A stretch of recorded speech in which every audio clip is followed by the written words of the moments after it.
Hai guys, Rizky di sini dan hari ini gue mau nge-review salah satu smartphone baru keluaran Asus yang nyentrik di kameranya. Tapi gue nggak akan terlalu fokus ke kameranya karena gue akan fokus ke fitur-fitur lain yang diberikan oleh smartphone ini selain kamera. Kalau kalian mau review yang fokus di kameranya, kalian bisa cek di cards di sebelah sini. Jadi tanpa basa-basi lagi, inilah Asus Zenfone Zoom S. Desain dari HP ini overall nggak jauh berbeda dengan Zenfone 3 ZE552KL kemarin. Ya, nama luarnya aja sebenarnya Zenfone 3 Zoom dengan kode ZE553KL. Jadi bisa dibilang ini adalah enhancement editionnya Zenfone 3 5,5 inch. Kotaknya aja nggak jauh berbeda bentuknya, tapi di dalam kotaknya ini lo akan dapetin paket lengkap yaitu HP, casan, earplug, jelly case, dan kabel USB OTG. Nah, ke desain smartphone-nya, jadi apa aja yang berubah dengan desainnya? Yang pertama adalah kamera belakang yang tadinya cuma satu di tengah dengan bump yang lumayan tebal, sekarang jadi dual kamera di pinggir kiri, masih diikuti dengan dual LED flash dan laser autofocus, disertakan bump yang lebih tipis. Ya, kita akan bahas kamera ini agak mendalam nanti karena ini adalah salah satu nilai jual utama smartphone ini.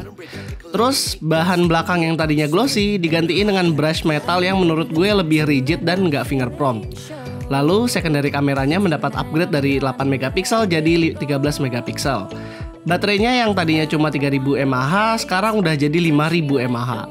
Well, dan yang terakhir, upgrade yang paling gue suka yaitu mengubah panel IPS menjadi AMOLED yang saturasinya lebih oke dan bisa membuat lebih hemat daya dibanding panel IPS. Waktu gue jajarin smartphone ini dengan iPhone 7 Plus, smartphone ini hampir nggak ada bedanya kecuali ada 3 capacitive button di bawah. Sisanya agak disayangkan, kenapa 3 capacitive button di bawah nggak dikasih backlight atau seenggaknya ganti dong desainnya. Untuk versi Android-nya, kita pertama akan mendapatkan Android Marshmallow yang bisa di-upgrade ke Nougat. Dan bagusnya lagi, di sini notification bar-nya diubah menjadi agak transparan gitu di Nougat. Untuk jeroan yang ada di smartphone ini, prosesornya adalah Snapdragon 625 yang berarti GPU-nya Adreno 506 dan RAM 4GB.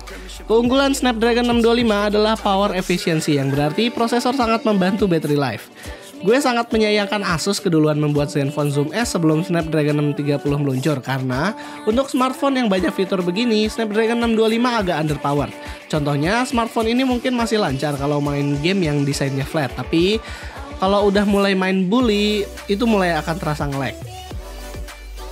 Untuk kameranya, smartphone ini mempunyai 2 kamera belakang beresolusi 12 megapiksel dengan aperture f1,7 di mana satu adalah lensa wide dan satu lagi lensa tele.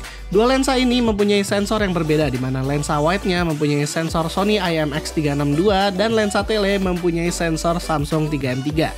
Untuk performa autofokusnya, gue bisa ancungin jempol, autofokusnya cepet banget. Dan untuk hasil foto zoomnya, gue akuin walaupun terkadang noise suka bermunculan, hasilnya cukup oke.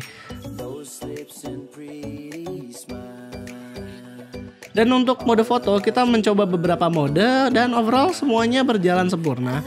Dynamic range HP ini cukup bagus asal kita fokus ke cahaya yang terang dan saturasinya juga tajam. Untuk foto yang bokeh, untungnya bokeh ini disupport oleh hardware dan bukan software. Jadi saat gue iseng cuma ngirim gambar biasa lewat line, bokehnya masih kerasa. Optical image stabilization-nya juga bekerja dengan baik. Ya, overall semua fitur Zenfone 3 yang bagus semua ada di Zenfone Zoom S ini. Menggunakan smartphone ini untuk daily driver untuk beberapa minggu bener-bener puas pakai banget. Baterainya bisa tahan sampai 2 hari, tapi setelah gue kurangin brightness-nya, ganti ke Nougat, wallpaper dominan hitam, dan keyboardnya juga hitam, gue bisa tahan selama 4 hari penggunaan biasa. Kamera depannya pun gak kalah oke, fotonya jelas walaupun dynamic range-nya kurang.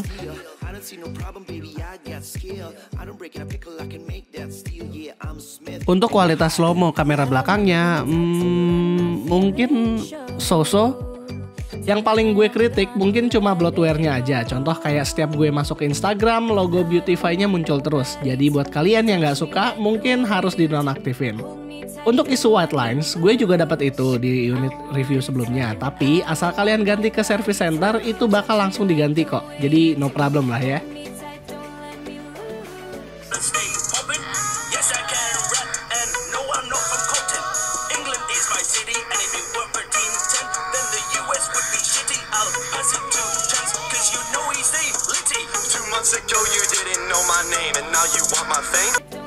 Smartphone ini masih mempunyai tagline yang sama seperti sebelumnya, dan kalau kita lihat speknya yang agak underpowered, baterainya yang awet banget, kameranya yang oke, dan punya layar dengan saturasi yang oke, ya mungkin emang cocok dengan build for photography.